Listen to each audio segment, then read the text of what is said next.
आदि शंकराचार्य, जो कि आदि गुरु यानी पहले गुरु माने गए हैं और जिन्हें जगत गुरु की उपाधि दी गई है, जो कि संपूर्ण जगत के गुरु हैं। उनके माता पिता को शिव की काफ़ी आराधना के बाद वो प्राप्त हुए थे, जिसके लिए उन्हें भगवान शंकर का अवतार भी मानते हैं और वे स्वयं भी उनके भक्त रहे हैं।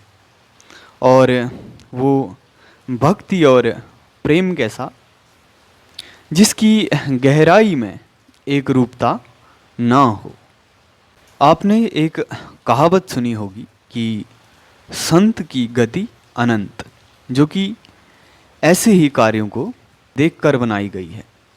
बहुत कम आयु में ही उन्होंने असाधारण तरीके से बहुत अधिक ज्ञान प्राप्त कर डाला और लगभग 8 से 12 वर्ष की आयु में ही उन्होंने कई धार्मिक ग्रंथों को पढ़कर संन्यास भी ले लिया।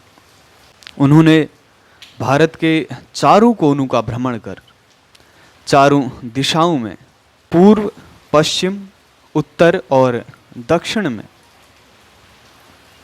गोवर्धन, द्वारका शारदा, ज्योतिर्मठ और श्रृंगेरी मठ की स्थापना की। उन्होंने गीता और ब्रह्मसूत्र समेत ईश, केन, कठ, प्रश्न, मुंडक, मांडूक्य, ऐतरेय, तैत्तरीय, बृहदारण्यक और छांदोग्य जैसे मुख्य उपनिषदों पर भाष्य लिखे, कई रचनाएं की। सौंदर्य लहरी, शिवानंद लहरी, निर्वाण षटकम और मनीषा पंचकम जैसे महत्वपूर्ण भक्ति स्तोत्र लिखे और विवेक चूड़ामणि, आत्मबोध, वाक्यवृत्ति और उपदेश शास्त्री जैसे कई महत्वपूर्ण पुस्तकों की रचना उन्होंने अद्वैत वेदांत दर्शन पे की, जिनके लिए वो जाने जाते हैं। कुल मिला के उन्होंने लगभग 72 से अधिक भक्तिपूर्ण स्तोत्र, 18 से अधिक भाष्य या टिप्पणियाँ और 23 से अधिक वेदांत दर्शन पे पुस्तकें लिखी।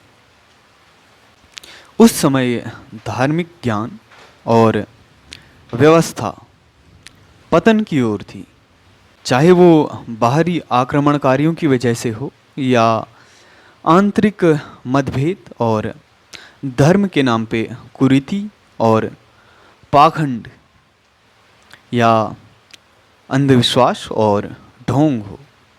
इस पर सुधार करने के लिए, धार्मिक और ज्ञान की व्यवस्था को पुनः स्थापित करने के लिए शंकराचार्य को एक मजबूत और अटल नींव के रूप में देखा जा सकता है। तब उन्होंने कर्मकांड, कुरीति और अंधविश्वास को दूर करने के लिए शास्त्रार्थ का सहारा लिया। उन्होंने उस समय के बड़े से बड़े विद्वानों और धार्मिक गुरुओं को शास्त्रार्थ के लिए चुनौतियाँ दी। एक बार उनका शास्त्रार्थ मंडन मिश्र से हुआ, जो कि उस समय के बहुत प्रसिद्ध शास्त्र ज्ञाता थे और उनकी पत्नी भी बहुत विद्वान थी। कहते हैं कि शंकराचार्य का उनके साथ कई दिनों तक शास्त्रार्थ हुआ। मंडन मिश्र सन्यासियों से बहुत घृणा करते थे, इसलिए उन्होंने शास्त्रार्थ करने से पहले तय किया कि अगर शंकराचार्य शास्त्रार्थ में पराजित हो जाएंगे तो वे गृहस्थ आश्रम को स्वीकार करेंगे। और इसी के विपरीत शंकराचार्य ने कहा कि अगर मंडन मिश्र इस शास्त्रार्थ में हारते हैं, पराजित होते हैं, तो वे संन्यास ग्रहण करेंगे। तो दोनों के बीच इस बात का समझौता हुआ। उन्होंने एक दूसरे को वचन दिया और फिर उनके बीच शास्त्रार्थ शुरू हुआ। जब शास्त्रार्थ शुरू हुआ तो मंडन मिश्र शंकराचार्य से शास्त्रार्थ में पराजित हो गए। इस पर बीच में ही मंडन मिश्र की पत्नी आकर बोली कि पत्नी पति का एक आधा अंग होती है, तो इसलिए अभी मंडन मिश्र पूरी तरह से नहीं हारे हैं। शंकराचार्य को उन्हें भी शास्त्रार्थ में पराजित करना होगा। तो मंडन मिश्र की पत्नी ने उनसे गृहस्थ आश्रम और उनसे जुड़े अनुभवों के बारे में प्रश्न करने शुरू किए।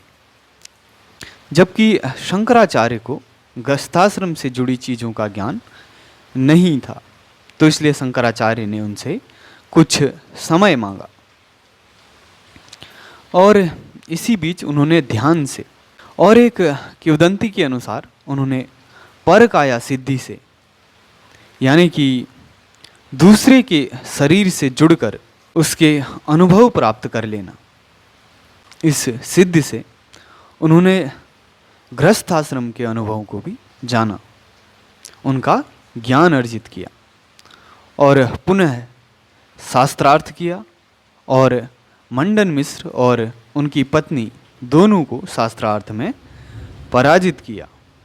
इस प्रकार मंडन मिश्र ने संन्यास ग्रहण किया और उन्होंने मंडन मिश्र का नाम सुरेश्वर रखा और उन्हें अपना उत्तराधिकारी बनाया और मठों का कार्यभार संभालने को दिया।